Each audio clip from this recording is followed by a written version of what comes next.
Hey guys, I had a couple people ask me this week what I do, like what I eat and what kind of exercise I do and all that stuff. And I sort of talked about it on and off before, but I thought I would just go over it once again. Um, Now again, this is just what I do. It doesn't mean it works for everybody. Obviously, people are at different weights, and they have different levels of activity, and they have different health problems, blah blah blah blah blah blah. But this is what I do. So let's start with with food. Um, I eat 5 times a day, and so I mean I get up in the morning. The first thing I do is drink a bunch of water, at least 500 milliliters, um, a liter if I have time. Um, And I do that with my pill. I take a bunch of medication in the morning, and obviously, you want the pills to dissolve, you need some water, right? Um, so I do that. Well, actually, before I do the water, I take my protein pump inhibitor. Um, Most of us sleevers, at least, actually, probably all the surgeries take a protein pump inhibitor, at least, in that first year. And that's just to prevent the acid reflux and um, protect yourself from ulcers and whatnot. So I mean, you wake up, first thing you should do is be taking that with a little bit of water, and then like 30 minutes later, that's when you should be starting your day. So yeah, so I drink a bunch of water with my pills in the morning. I usually have a coffee because I need a coffee, like everyone else. Um, you have to, find a type of coffee that works for you that doesn't upset your stomach. If you're allowed coffee, some people can't have caffeine. Whatever, do whatever you want to. um, After that, I have my breakfast. Um, I don't have huge breakfasts, but I make sure that I get in, a little bit. It can be like an egg and egg white, or yogurt with some kind of fiber in it, um, with fruit. Um, can be like a banana egg protein, a banana egg protein pancake, something like that. Nothing too huge, but that's satisfying and gives you some energy for the day. Um, and then about 3 hours later, thereabouts, would be time for lunch. Before I have lunch, I make sure that I have more water. And that's sort of how I do my days. Like, I'll have water, have a meal, water, meal, and I'm waiting, at least 45 minutes after my meal before I have the water. Early out, I had to wait before I ate as well, but now, like after 2 months maybe, I didn't really have to wait before. I mean, a few minutes is fine. I mean, the fluid just empties right out of your stomach anyway, so it's not really a concern there. So, yeah, 5 times a day with water in between, before and after, whatever. Um, Now, one of the reasons why I do 5 meals a day is, well, the first one is I don't want to feel hungry. And I haven't had a lot of problems with actual physical hunger. But I mean, that mental hunger is always there. I mean, you always want to eat something. So I think it's better if it's planned and it's good food, and you have it on a regular schedule so that you don't feel hungry. I mean, if you think about it, if you're eating every 3 hours with water in between and you're waiting your 45 minutes, you're pretty full. You're not only just full in your stomach, your time is full. So you don't have time to eat off plan. So I mean, that's something that has helped me.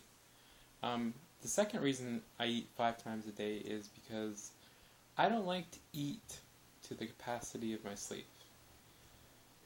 Um,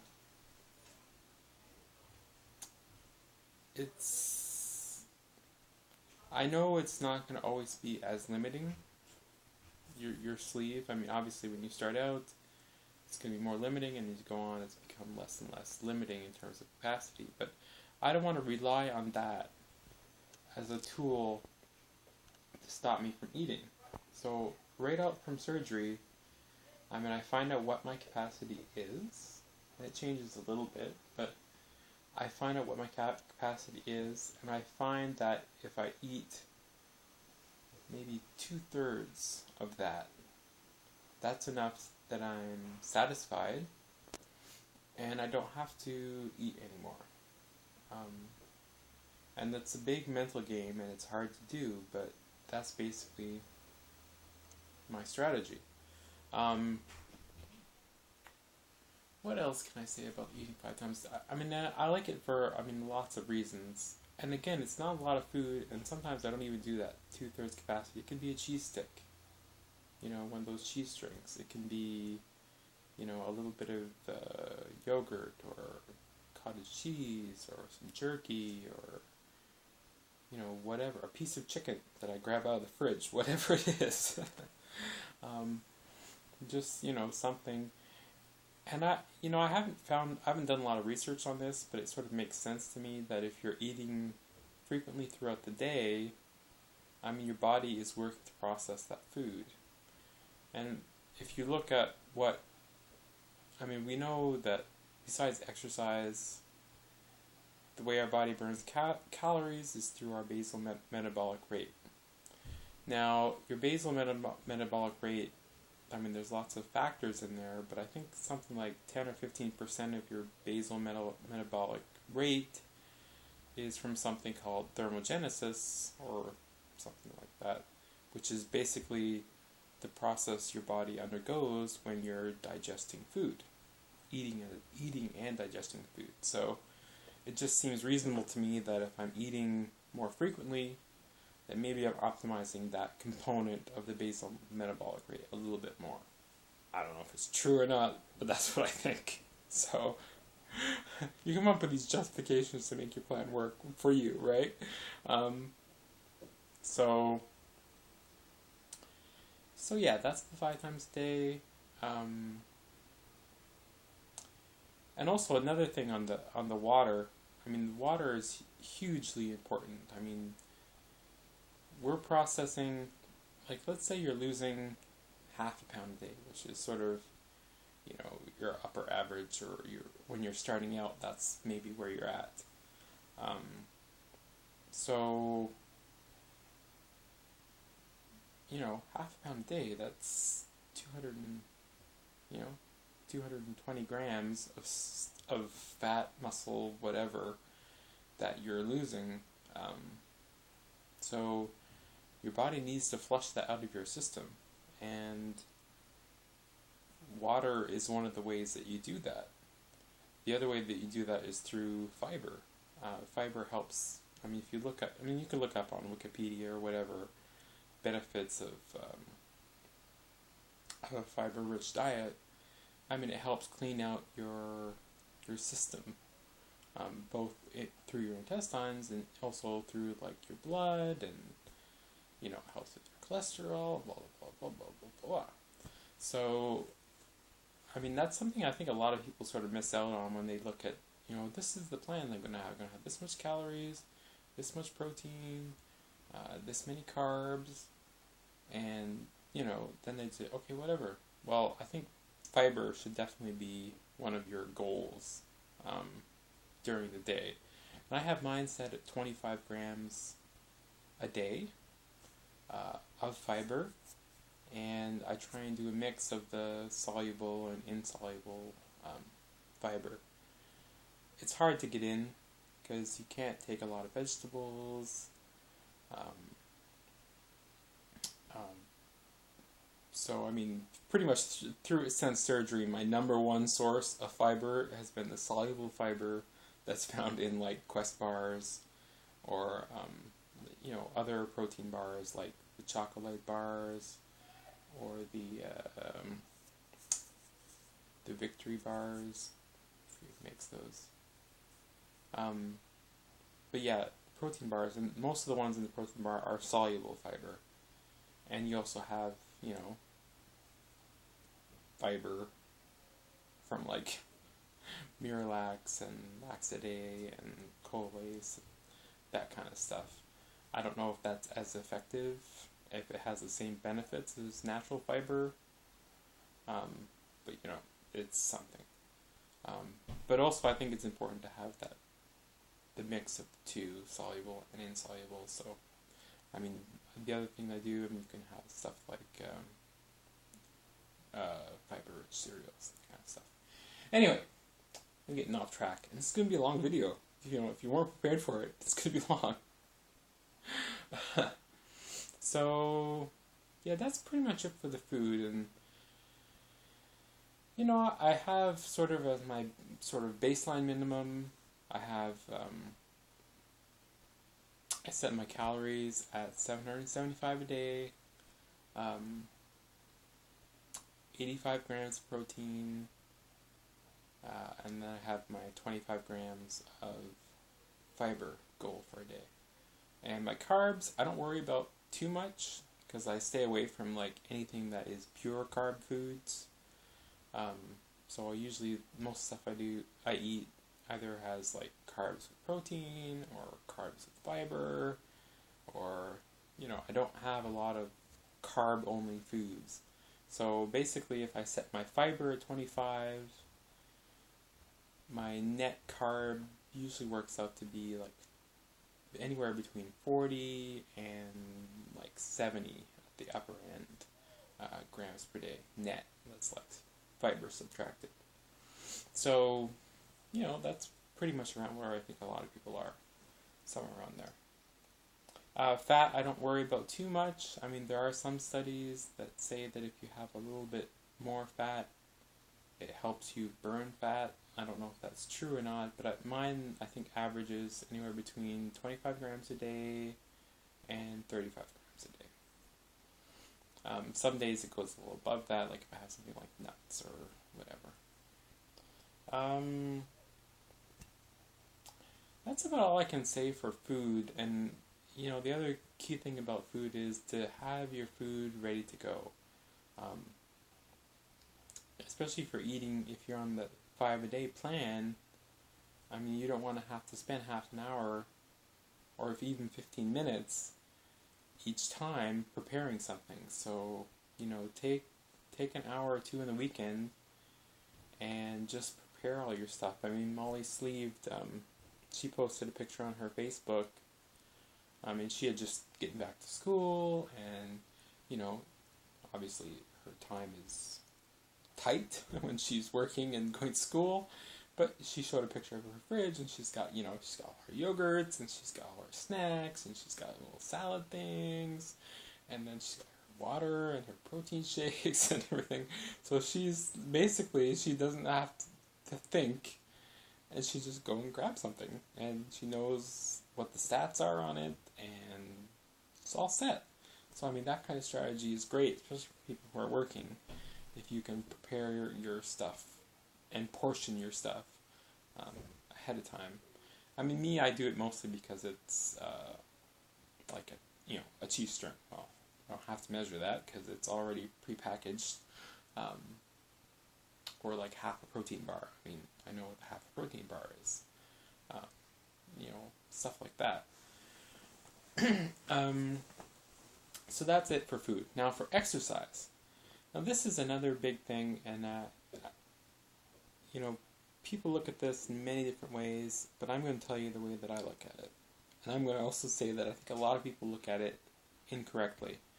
A lot of people look at fitness and exercise as, I want to burn X amount of calories, and that's going to help me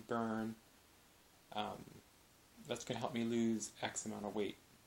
And while that's true, I don't think those kind of short-term sort of outlooks on doing your exercise isn't the reason to do it. You want to increase your fitness level, number one. Obviously, if we were grossly overweight, we want to, um, exercise and just make our body work. Obviously, if your body is working, it's burning some calories. So, and you want to keep that regularly so that you don't, so that you can progress. You can, do more time or more reps or more speed, whatever your thing is that you like to do. You want to keep that up on a regular schedule. Ideally, you want to do something every day. At least 30 minutes of activity, like on purpose fitness activity a day. And you definitely want to do every other day, because if you skip more than a day in doing like some actual, like running on a treadmill or lifting weights or whatever, if you're skipping more than a day, you're not going to be progressing as well. Some people like to go like once a week, and that's great. I mean, obviously it doesn't hurt you, but I don't think it maintains that that steady system of exercise. And also, I think a lot of people now, whatever it takes to get you out there and actually do fitness, then you do it. If you like to run, then run. If you like to walk, if you can only walk, then you walk. If you can get yourself to the gym and do some weights on the weight machines, then you do that. If you have a home gym and you do free weights or kettlebells and you enjoy that, do that. If you have a Zumba class, you do that. So, whatever you do, obviously, is better than not doing anything, right? We all know that. But, do what you like, do what gets you jazzed up. But I think a lot of people kind of focused on, they think, okay, I need to do exercise, I need to be running. And I don't think running is the best strategy for losing weight. You get a really good burn really quickly. You lose weight, because you're on that calorie-restricted diet and, you're outputting energy, so obviously you can lose some weight. But and it's good for your cardiovascular system, obviously, if you're running, high speed or endurance or whatever, because your heart is really pumping. But when you're up at those high heart rates, you're sort of shifting the balance where you're not, any exercise on our diet, we're going to be burning fat and muscle. But if you're doing those high intensity exercises, you're shifting the balance where you start to burn more muscle than fat. So if you're doing the lower intensity exercises, you're going to be shifting it more towards burning more fat versus muscle. So, it's a long journey. So if you want to tip the balance in your favor, then you want to tip the balance to that low intensity exercise, because that's going to help you preserve more muscle mass in the long term. And obviously, if you can do that, as you get closer and closer to goal, you're going to be able, muscle burns more calories than fat. So as you approach goal, if you're maintaining the muscle and you're doing that regular exercise so that you don't backtrack, then as you approach goal, you're not going to slow down in your weight loss as much, because your body is going to be, maintained, and you're going to have that consistency that you like to look at. So that's the way that I look at exercise. So the current plan when I started out, it was like 15 minutes a day on the treadmill. And that's pretty much all I could do. And then I did it 15 minutes twice a day. And then it was half an hour. And then it was, half an hour with more incline. And I just progressed and progressed and progressed. And I did that for the first, April, May, June, July, August, September. For the first 6 months, I was basically only walking. And I kind of regret that now. I really should have started in the gym and lifting weights, because I probably lost a lot of muscle, especially in my upper body, my arms, because I wasn't working it. So that kind of sucks, because I don't feel weak necessarily, but I mean, I did lose that muscle mass, and as a guy, you don't want to lose you don't want to lose muscle mass in your upper body, because it's just not a guy thing. So I kind of regret that I didn't start at the gym earlier. So if you're early out, get in the gym every other day, lift some weights, or do body weight exercises like lunges and squats and all that kind of stuff, or kettlebell, whatever. So I'm on the treadmill right now. Every other day, I do an hour to an hour and a half. I don't run. I walk on an incline, anywhere from like 2.7 miles per hour to 3 miles per hour. So, I mean, I guess my legs aren't that long, so I can't really go much faster than that. Otherwise, it becomes a jog for me. So, and jogging for me doesn't work because it's too much strain on my back and my knees. So walking is what I do, and to increase my difficulty level, I increase the incline. When I'm at home, I kind of take it easy. I only do like 5% incline, sometimes 7%. At the gym, when I'm trying to just get my heart rate up so that I can go to the weights, then I do from like 7 to 11% incline. So so at home, I'm at like an hour to an hour and a half on the treadmill, and then alternating days I go to the gym. And when I go to the gym, I mean, the goal of me going to the gym is to lift weights, and I want to hit basically every muscle group that I possibly can, and as varied ways that I can exercise those muscles as I can do safely. My balance is still not great, and I have a lot of disproportionate strengths in my body, and my legs are like freaking awesome, and my upper body not so great, and my back muscles are like not there. So I mean, I personally sort of have to rely on the machines to get that balance and support that I need so that I don't hurt myself. But when I go to the gym, the first thing I do is I hop on the treadmill, or early out I was riding the bike, just to get my heart rate up, get the blood flowing, and it usually takes me about 20 minutes before I start to feel that, that little rush that you get. And that's what I want, that, start to feel a little bit of heat in your legs, and your heart rate's up. I generally get my heart rate up to like above 120, and then I'm like, okay, that's pretty good.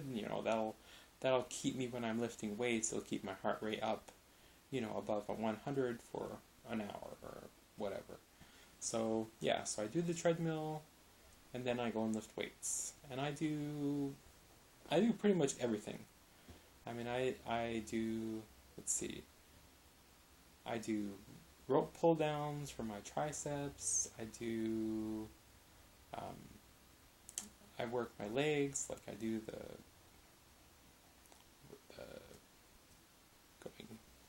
going like pushing in, and I do the pushing out with legs. I do leg presses. I do leg curls. I do incline leg presses. I do I work the chest 2 different ways. I do like butterfly type things, and then I do like an incline lift. I do it with 2 hands, so you can't see me right. I basically hit pretty much every machine. I haven't progressed. I mean, there's some that they're bicep only. I haven't really gotten into those yet. There's also some squat type machines that I don't feel comfortable in yet. but basically I do everything. I mean, I've started, with my back, so I'm on the stationary row machine. I do lateral pull downs. I do whatever I can do at the gym, and use your time as well as you can. For me, I alternate between doing my legs and my arms. So instead of doing, sitting at one machine that does your legs and waiting a minute um, between each rep or between each set, like I'll do a set on my legs and then I'll do a set on my arms and then I'll go back to my legs and then arms, or back and chest, but that kind of thing. So I'm not really resting per se. I mean, I look at it as I'm resting because I'm not really pushing the weights like super super hard. Like I'm like at a challenging weight level, but it's not like a muscle building type weight level. So, and because my legs are stronger than my upper body, I look at my legs as more of a rest period, and when I'm working my arms, it's more of a higher intensity sort of exercise. So that's the way I look at it, and that's the way I do it. And lately I've been at the gym a really long time. I started out, I think it was like an hour and a half total time at the gym. But now I'm up to 2.5 to 3 hours when I go to the gym. So I usually bring a snack with me. I'll work out, I'll do my initial treadmill, whatever weights, and then I'll have a snack, about 65% of the time that I'm going to be there. And then, after I have my snack, I'll hop back on the treadmill, make sure I get my heart rate back up, and then I'll continue with the weights. And if I still have energy at the end, maybe I'll hit the treadmill again for a little bit, just to keep, so that when I'm driving home,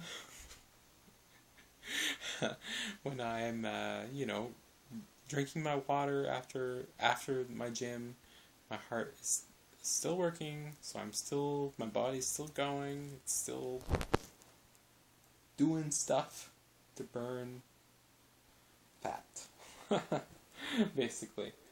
So that's what I do. So, and it's worked pretty well for me. Obviously, I have other advantages. I don't know if you really call these advantages over a lot of people in the community. And one of them, which hopefully is obvious to everyone, is that I'm a guy. So, supposedly, as a guy, I have more muscle mass than a female in my weight range. I don't know if that's necessarily true. I mean, obviously it's a generalization because some people work their muscles and some people haven't. But on average, I guess guys have more muscle mass. So maybe they're a little more consistent in their weight loss because of that. Also, I was once in, the 400 club. So, and I wasn't immobile when I was at 400, so I had a muscle system that supported that weight. And I've lost weight rather quickly. Obviously, I've lost muscle and fat, during that time. But I think because I've lost weight so quickly, and I've been exercising consistently throughout my entire journey, I think there's probably a good likelihood that I've retained an above average amount of muscle mass for someone who is my weight. Like right now I'm at 189, but I was once at 400. So, when I was at 400, maybe I had twice as much muscle mass. But if I maintained it, maybe now compared to another person who their high weight was only 250, I may have, I don't know, I've never measured it, but maybe I have 10% more muscle mass than they do. Who knows? But that's the only way I can look at how my weight loss has been more consistent than a lot of people in the community. And a lot of people get really frustrated with this. So, I mean, that's fine. I want to just sort of explain, what I do. For me, the key word is consistency, consistency, consistency. I eat 5 times a day. I drink water between each of those meals. I mean, a lot of people, they think, they look at it as a whole day. They're like 800 calories a day. Maybe they're only eating 2 meals a day. It's not the way to do it. Maybe they're like, okay, I need to get my 100 ounces of water in, but they'll have it all in the morning. It's like, it's better than not getting it. Not better than not getting the water, better than not getting the food, but you're not being consistent with your body. You're like shocking your body almost with like, I'm going to give you 2 liters of water right now. You do the best you can with that. No, it's better to do it, to spread it out through the whole day so that your body gets used to it. It's not struggling with it. It's not being overwhelmed by it. It's just consistent. Your body's happy. Gets used to it. It's like, okay, I know what to expect. I know the food's coming. I know the water's coming. I don't have to stress. I don't have to worry about holding on to my calories. I don't have to worry about my water. Blah, blah, blah, blah, blah, blah. So, and I think water, again, is really important. Oh, I forgot to mention this before. Yeah, water is good. Flushes out your system. Gets those byproducts from your metabolizing fat and muscle and whatever, plus the food that you're eating, gets those byproducts out of your body. But also, back to your basal metabolic rate, what do you think is the number one component in your basal metabolic rate? Anyone? It's osmo something or rather, which is water regulation in your organs. Obviously, various different organs between your heart, your brain, your liver, your kidney, your whatever. They're all components of that of your basal metabolic rate. But it's not like just them working or them being exercised that burns the calories in your BMR. The work that they're doing is regulating the amount of water and pressure or whatever in the organ. So that's another reason I think that if you're keeping your water well hydrated, regularly hydrated, you're not stocking up on salt, you're not eating like a whole bunch of salt in the one part of the day, you're just keeping it even, keeping it consistent. So that's my plan. That's what I call my plan. Consistency. And that's what's worked best for me. Now, obviously, a lot of people can't do this. Obviously, if you have work, you have kids, you have a busy social life. These things I don't have. It's a little bit easier for me to manage that consistency. Also, some people, they freak the fuck out. Sorry for my language, but they do when they put those kind of restrictions on themselves, and have that stringent of a plan. They just freak out and then they go off plan, or their stress level starts to increase and whatever. Each person's personality is going to be different. But for me, this is what I do. And I kind of rely on it. I rely on that structure, and that structure makes me feel good. So that's what I go with. Anyway, I hope that was helpful to someone out there. If anyone wants to talk about what they do, I'd love to hear it. A lot of people don't really go into a lot of detail about what they do. And I think it's beneficial to see what everyone is doing. So yeah, that's all. I'm going to let you guys go. I had a long session at the gym today. You probably noticed I haven't showered, I haven't shaved. It's almost nighttime. I just got my water in, gonna have a snack, and then it's shower time. So, I hope everyone's having a great day. Bye.